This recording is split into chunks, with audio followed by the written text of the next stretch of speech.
Dan kami yang berlaku dari belajar sekolah juga Tuhan dan lepaskan kepada Tuhan sehingga pasti pada saat ini. Jadi harus kita berikut menjaga ini. Dan Tuhan membuka hati yang kami dan kami serius dalam menuntut belajar Tuhan berikan pada usia kami. Berikan kepada beliau kesehatan dan kesabaran dan juga keseriusan dalam belajar. Tuhan yang saya Tuhan untuk dari teman-teman malu yang diberikan sampai terima kasih Tuhan. Amin. Baik, mari kita sama-sama membaca judul dari materi kita pagi ini. 1, 2, 3, ya. Keterampilan dasar mengajar dan komunikasi pembelajaran. Ya. Saya mulai dengan 2 dimensi, ya, kegiatan dasar mengajar. Yang pertama, perangsangan intelektual. Apa saja yang termaksud dalam perangsangan intelektual? Lalu, apa yang diajarkan? Ini berhubungan dengan materi. Bagaimana mengajarkannya? Ini berhubungan dengan kompetensi pedagogik. Artinya skill dari seorang guru, ya.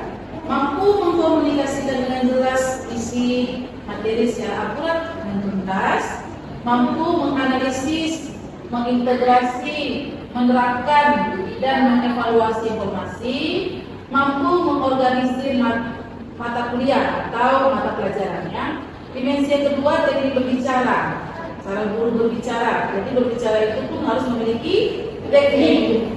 Bagaimana suaranya, gerakan tubuh, ya, gerak-gerik, ya, lalu melihat durasi waktu. Jadi ini kita ngomong dengan anak SD, atau saat kita berpidato, atau saat orang sedang berkhotbah, itu harus memiliki durasi waktu. Kalau kelamaan bagaimana? Bosannya, akhirnya bagaimana? Ada yang bolak-balik kamar mandi, apa lagi? Ada yang merasa terusuk, apa lagi? Tidak serius lagi, karena seorang guru itu tidak menguasai atau mengelola waktu.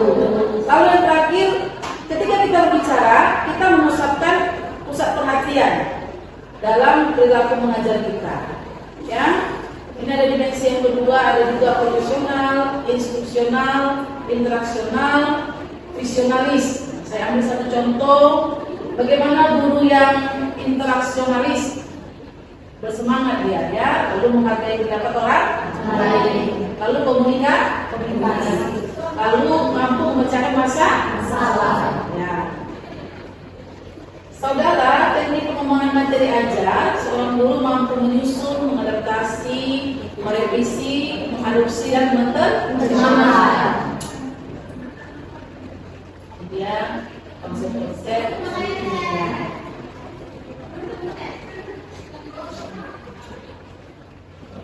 Selanjutnya ada keterampilan dasar mengajar, ya. Ada 8 keterampilan dasar mengajar. Mari sama-sama kita baca 1, 2, 3, ya. Keterampilan dasar mengajar. 1. Bertanya. 2. Memberikan penguatan.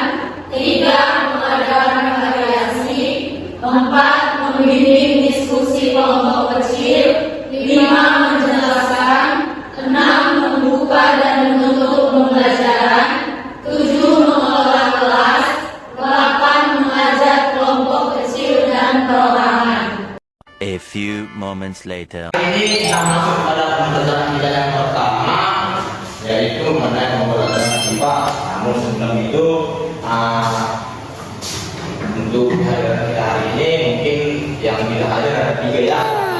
Yang sampai kepada Bapak itu ada 3 surat untuk pagi ini, yaitu ada yang sakit gitu. Berarti kita yang hadir pada hari ini ada 15 orang, ya, kira-kira yang 15 orang. Oke. Baik, untuk pembelajaran kali ini untuk anak-anak semua, apakah sudah siap untuk belajar? Siap. Siap. Sudah siap untuk belajar? Siap. Anak-anak semua di sini semangat untuk belajar. Bapak sedikit menyampaikan tujuan pembelajaran sebelum kita masuk kepada materi kita hari ini yaitu dengan tema ekosistem dengan bersubtema pengembangan hewan berdasarkan jenis makanan. Sebelum kita masuk pada teori, tujuan pembelajaran kita pada hari ini ada 3, yaitu supaya siswa mengerti pengertian atau jenis-jenis penggolongan hewan berdasarkan jenis makanannya. Yang kedua, supaya siswa mengerti ciri-ciri dari hewan berdasarkan pengelompokannya. Dan yang ketiga itu supaya siswa mengerti apa saja contoh hewan berdasarkan pengelompokan yang tadi. Oke, selanjutnya kita masuk ke materi. Oke, yang pertama sebelum kita masuk pada teori, penggolongan hewan berdasarkan pengelompokannya itu ada 3. Yang pertama itu ada herbivora, karnivora, dan omnivora. Namun pada sesi ini kita akan membahas yang pertama itu herbivora. Oke, masuk.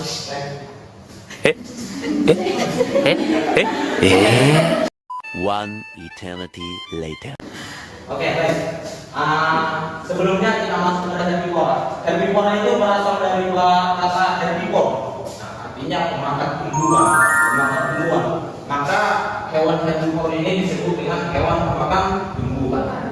Saya di sini ingin bertanya kepada anak-anak semua, tumbuhan itu apa saja jenisnya? Daun, rumput, sayuran, buah-buahan, bahkan biji-bijian juga termasuk tumbuhan. Herbivora ini merupakan hewan pemakan tumbuhan, yaitu yang menyangkut mengenai tumbuhan, daun, buah-buahan, sayur-sayuran, dan biji-bijian. Kemudian hewan herbivora ini semuanya memiliki ciri-ciri. Yang pertama itu hewan herbivora memiliki gigi gerak dan gigi seri yang tajam. Artinya hewan herbivora ini tidak memiliki gigi taring, melainkan memiliki gigi gerak seperti gigi kita yang paling belakang di sini ya. Gigi penunjuk kita itulah yang disebut dengan gigi gerakan. Artinya fungsi dari gigi gerakan ini digunakan untuk mengunyah makanan ataupun rumput ataupun tumbuhan yang ada di sekitar kita. Kemudian yang kedua itu, coba kita baca secara bersama-sama ya. Yang kedua, 1, 2, 3 ya. Hewan herbivora termasuk hewan mamalia atau menyusui. Oke, hewan herbivora itu termasuk hewan yang mamalia atau menyusui. Artinya mamalia itu hewan yang menyusui. Makhluk hidup yang termasuk hewan herbivora itu sebagian besar itu menyusui, begitu dia maksudnya. Dan yang ketiga, kita bacakan lagi secara bersama-sama ya. Hewan herbivora sebagian besar hidup di darat. Seperti ini, maksudnya di sini hewan herbivora sebagian besar hidup di darat itu artinya hewan yang memakan tumbuhan yang tadi sebagian besar itu hidupnya di darat gitu. Seperti yang memakan biji-bijian tadi, yang memakan sayur-sayuran itu kebanyakan hidup di darat. Dan saya bacakan yang terakhir yuk. 1, 2, 3 ya. Hewan herbivora sebagian besar memiliki kaki 4. Ciri-ciri dari hewan herbivora ini sebagian besar itu memiliki kaki 4. Oke, sebelumnya oke, baik, sebelum Bapak menunjukkan contoh dari hewan herbivora ini, mungkin di benak anak-anak sendiri sudah mengetahui atau sudah muncul apa-apa saja contoh dari hewan herbivora. Siapa di sini yang mungkin bisa memberikan satu contoh apa saja yang termasuk contoh herbivora? Ayo, ajukan. Wow. Kerbau, oke. Lagi, mantap. Beri tepuk tangan semuanya. Oke, lagi, masih ada lagi? Oke, silakan. Kelinci. Oke, baik, terima kasih. Berikan dulu tepuk tangan kepada kita. Oke, termasuk. Berikutnya kita masuk kepada contoh hewan herbivora. Yang pertama itu seperti yang disebutkan oleh teman kita tadi, ada kerbau. Kerbau juga termasuk hewan herbivora dikarenakan dia mengkonsumsi Rumput. Rumput juga termasuk tumbuhan. Oke, yang kedua, ini gambar apa? Sapi juga konsumsi tumbuhan. Tumbuhan kan rumput. Dari balik-balik. Dan ini yang nomor ketiga adalah kuda juga mengkonsumsi rumput.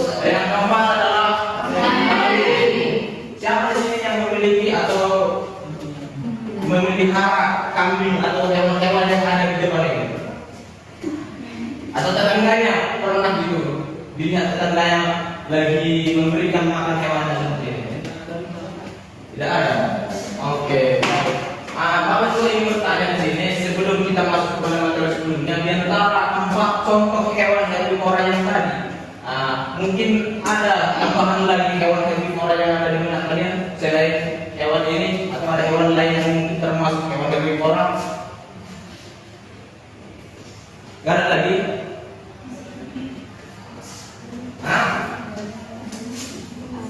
Jerapah termasuk hewan herbivora kan? Zebra. Iya. Oke, selanjutnya kita lanjut materi kedua yaitu karnivora. Oke, selanjutnya kita masuk kepada hewan karnivora. Hewan karnivora itu adalah hewan yang mengkonsumsi daging atau mengkonsumsi hewan lainnya. Di mana kata karnivora ini berasal dari kata kar yang berarti daging dan koren yang berarti makan, berarti memakan daging. Nah, makanan utama dari hewan ini adalah daging. Artinya daging ini makanan yang bersumber dari hewan lainnya. Nah, A few inches later. Itu